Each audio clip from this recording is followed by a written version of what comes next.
رمضان تيبا رمضان تيبا رمضان تيبا مرحبا يا رمضان مرحبا يا رمضان مرحبا يا رمضان. Bismillahirrahmanirrahim. Bersama saya dalam siri tazkirah Semarak Nur Ramadan SK Kepong, Frame. Saya Dr. Suhaili Sharif. Assalamualaikum warahmatullahi taala wabarakatuh. Bismillahirrahmanirrahim. Alhamdulillahirabbil alamin wassalatu wassalamu ala Rasulillah wa ala alihi wasahbihi ajmain. Sidang pendengar yang saya hormati sekalian, kita menghampiri separuh Ramadan dan saya percaya sebahagian daripada para pendengar sudah menyelesaikan ataupun sudah melaksanakan ibadah zakat fitrah.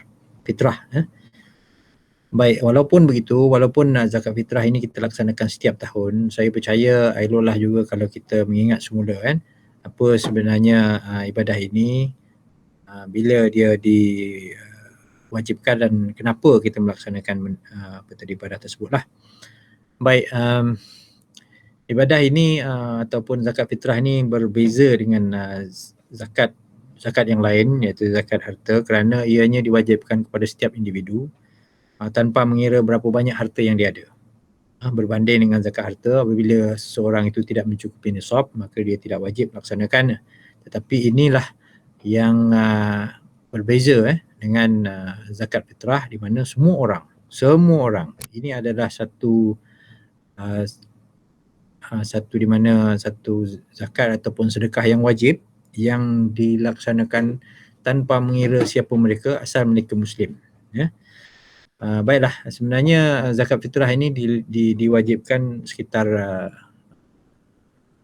tahun kedua selepas hijrah Rasulullah SAW, dan ianya diwajibkan kalau mengikut hadis Rasul, satu gantang, setiap orang tu harus melaksanakan ataupun membayar satu gantang sa'an min tamrin atau sa'an min syair, yang dinisbahkan kepada kita sekarang ini, iaitu segantang, kalau dulu segantang tamar atau segantang gandum. Oleh kerana itu adalah makanan ruji waktu itu, tetapi pada kita adalah segantang beras lah, sekitar 2.6 ataupun 2.7 kilo. Kalau di Malaysia ni sekitar RM7 lah, lebih kurang. Kalau di Selangor RM7, di Kuala Lumpur RM7 pada mereka yang makan beras grade biasalah, yang majoriti orang makan.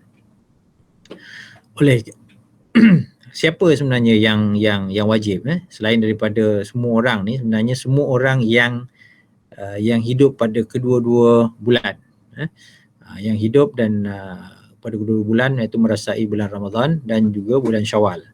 Jadi siapa yang lahir pada hujung Ramadan dan dia kekal hidup pada bulan Syawal, maka dia wajiblah. Tetapi kalau lahir seorang ataupun lahir bayi itu selepas dah masuk selepas maghrib bulan 30 Ramadan tu, 1 Syawal, maksudnya dah masuk 1 Syawal, dia tak wajiblah. Tapi kalau sebelum tu dia lahir, dia wajib. Ataupun dia masuk Islam, seorang yang masuk Islam sebelum 1 Syawal, dia wajib. Kalau dia meninggal pula, bagi orang yang meninggal sebelum maghrib hari terakhir Ramadan, maka dia tak wajib. Tapi walaupun kita boleh menyelesaikan kita punya tanggungjawab tu awal, maksudnya waktu ini adalah waktu harus. Waktu wajib hanya akan tiba apabila sudah selepas maghrib hari terakhir Ramadan lah, ataupun masuk 1 Syawal tu, itu wajib. Tapi walaupun kalau sekarang ni kita dah bayar, selesailah tanggungjawab kita kan. Tapi satu lagi, kenapa pula kita ni perlu membayar? Oleh kerana kalau mengikut Ibn Abbas, Rasulullah mewajibkan zakat fitrah ni adalah sebagai complementary, orang panggil sebagai satu kewajipan di mana ia boleh menampung ataupun kekurangan kita punya puasa. Puasa kita ni tak lengkap lah kalau misalnya tanpa zakat fitrah, kerana zakat fitrah ni akan melengkapkan dan memperbaiki mana-mana yang kekurangan dalam kita punya puasa.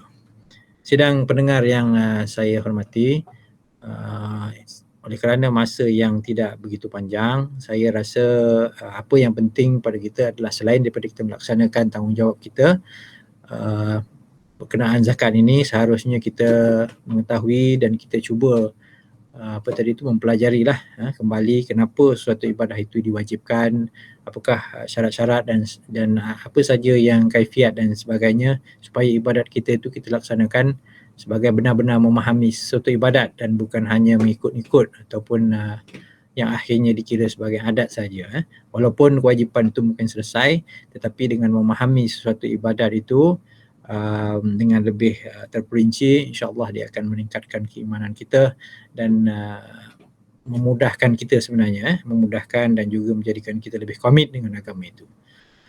Saya rasa itu saja pada kali ini. Wabillahi taufiq wal hidayah. Wassalamualaikum warahmatullahi taala wabarakatuh. مرحبا يا